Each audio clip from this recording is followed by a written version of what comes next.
कौन कैसा है ये विषय अलग है, पर कौन कैसा जी रहा है। कुछ लोग बहुत अच्छा दिखना चाहते हैं और कुछ लोग बहुत अच्छा हो जाना चाहते हैं। तो बहुत अच्छा दिखना अलग विषय है और बहुत अच्छा हो जाना अलग विषय है। उसकी भक्ति कर रहे हैं ये दिखाना अलग विषय है और उसकी भक्तिमय जीवन जी रहे हैं ये अलग विषय है। एक अंधा व्यक्ति मंदिर जाता है, रोज जाता है, आंख वाले सभी हंसते हैं, कहते हैं तुम्हें दिखाई कुछ देता नहीं, मंदिर क्यों जाते हो, क्यों समय बर्बाद करते हो, तुम्हें दिखता कुछ है नहीं। ये व्यक्ति कहता है मैं रोज मंदिर इसलिए जाता हूं कि मुझे कुछ दिखे ना दिखे, पर मेरे बांके बिहारी को तो सब दिखता है। मैं उसको देखूं या न देखूं वो तो मुझे देख लेता है, उसकी नजर तो मुझ पर पड़ जाती है। मैं चाहे कितना भी छुपकर कोई भी कार्य कर लूं, उस परम शक्ति की नजर हम सब पर जरूर रहती है। हमारे भीतर भी क्या चल रहा है, अभी बैठे बैठे भी क्या चिंतन हो रहा है, बोलना बाद का विषय है। आपने चिंतन भी किया वो भी माँ भगवती को सब कुछ स्पष्ट दिखाई देता है। इसलिए मन से भी कभी अनुचित नहीं है।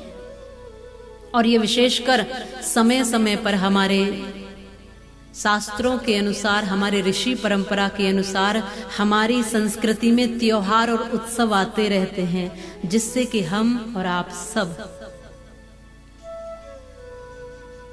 एक साथ जुड़कर मिलकर के भक्ति कर सके। ये भगवती की कथा न होती तो हम सब यहाँ एक साथ कैसे बैठ पाते। इस महामारी की विपरीत परिस्थिति में तो सब छुपे हुए अपने घर बैठे हैं। लोगों को कार्य करने के लिए जाने में दिक्कत है, समस्या है, लेकिन मां भगवती के इस उपासना में साधक बन करके बैठे हैं, भरोसा और विश्वास के साथ, प्रेम और निष्ठा के साथ। ये उत्सव ही है हमारे जीवन में जो थोड़ी सी मुस्कुराहट ले आते हैं, थोड़ी हंसी ले आते हैं, थोड़ा सा आनंद ले आते हैं। बाकी किसी संस्कृति में इतने उत्सव नहीं है, इतने त्योहार नहीं है, इतने पर्व नहीं है। कभी राम जी की भक्ति, कभी कृष्ण की भक्ति, कभी भगवती की भक्ति, कभी बजरंगबली की भक्ति, अन्य अन्य देवों की अन्य अन्य तरीके से उपासना करते हुए अपने जीवन को पुष्प की तरह सुंदर, श्रृंगारित और खिलता हुआ बनाने के लिए ये आज भी हमारी संस्कृति हमें प्रेरित कर रही है। पर जिसका जैसा हृदय होगा, जैसा मन होगा, बहुत कुछ ज्ञान प्राप्त कर लेना बड़ी बात नहीं है, पर जो है उसको बहुत सुंदर ढंग से जी लेना बड़ी बात है। कई बार लोग कहते हैं हमने बहुत कथाएं सुनी हैं। एक व्यक्ति ने कहा कि मैंने लगभग 100 कथाएं सुनी हैं, अब मैं आपकी सुनना चाहता हूं, ये देखना चाहता हूं कि आप क्या कहते हो। तो फिर मैंने कहा आपने अभी तक कुछ भी नहीं सुना। कथा देखने के लिए नहीं है। यदि कभी हमने एक शब्द भी प्रेम से सुन लिया होता तो हमारे भीतर का ये अभिमान चला जाता कि हमने इतनी कथाएं सुन ली, हमने इतनी भक्ति की, हम इतनी बार मंदिर गए, हमने इतना दान किया, हमने इतना अच्छा कार्य किया। हम इन सब की गिनती तो रखते हैं, लेकिन हमने कितनी बार झूठ बोला, हमने कितनी बार किसी का हृदय दुखाया, हमने कितनी बार किसी को क्रोध किया, ये सब बातें हम याद नहीं रखते। हम अपनी तारीफें, अच्छाइयां हम स्वयं ही कर लेते हैं, लेकिन हम अपने अवगुणों को निखारे, अपने विचारों को मजबूत और श्रेष्ठ बनाएं, हम अपनी भक्ति और साधना को व्यवस्थित करें, व्रत रह करके, उपवास रह करके, जाप और मंत्रों के माध्यम से। यही माँ भगवती की नवरात्रि की आराधना है, इसी के लिए ये उपासना है। माँ भगवती के ये 9 रूप हमें यही बताते हैं।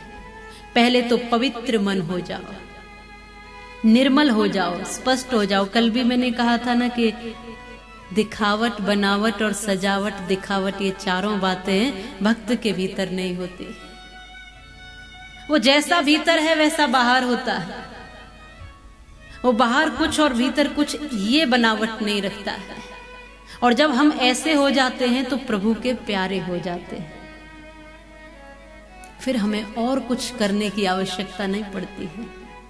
तुलसीदास जी भी तो बड़ी सुंदर बात कहते हैं कि भगवान को भी ऐसे ही भक्त प्रिय हैं जो बिल्कुल मिलावट से अलग है।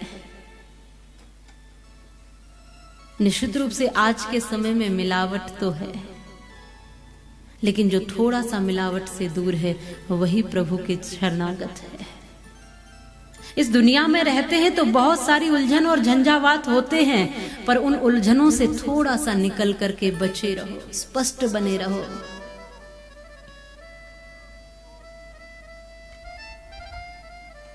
भगवान राम श्री हरि कहते हैं कि मुझे ऐसे ही भक्त प्रिय हैं जो बिना दिखावे के जीते हैं।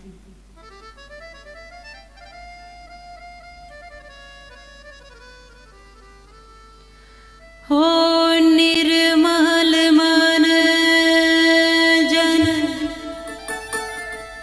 सो मोहि पावा,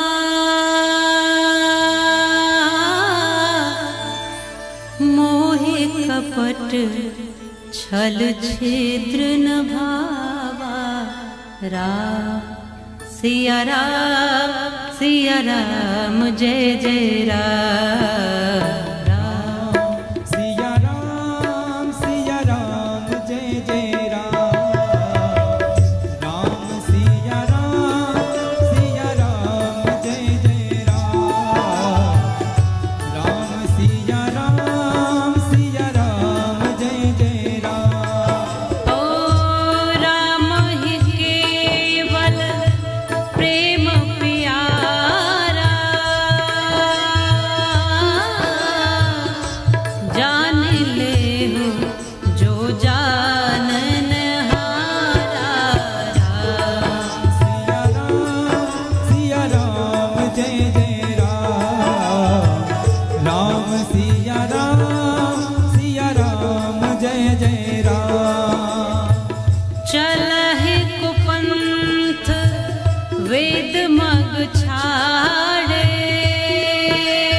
निर्मल मन जन सो मोहि पावा, मोहि कपट छल छिद्र न भावा।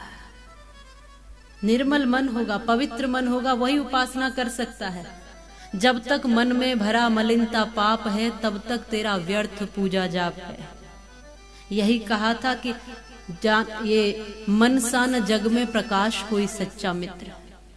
इस मन को पहले सर्वप्रथम लगाओ। अब यहाँ पर भी आके बैठना है तो ऐसे नहीं बैठना है कि हम कहीं बिल्कुल हड़ताल में आए।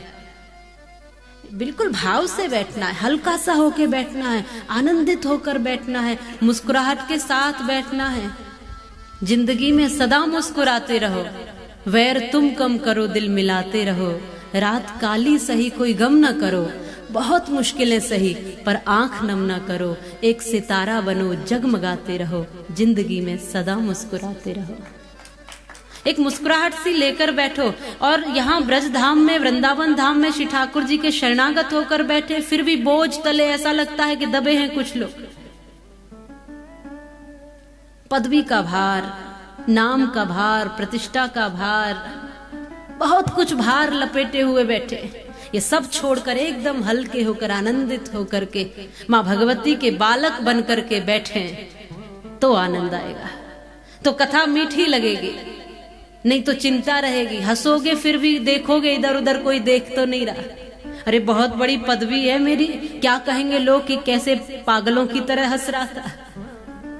लोग हंसते समय डरते हैं, रोते समय डरते हैं। अरे जब हंसना हो हंस लिया करो, रोना हो तो रो लिया करो। लोग खुलकर ना हंस पा रहे हैं, न रो पा रहे हैं, न जी पा रहे हैं। लोग अपने आनंद के लिए कुछ नहीं कर पा रहे हैं। आज ऐसा बनावटी जीवन है कि लोग बस दूसरों के दिखावे के लिए ही जी रहे हैं। इसलिए ना सच्ची हंसी रही और ना कोई दर्द सुनने वाला रहा।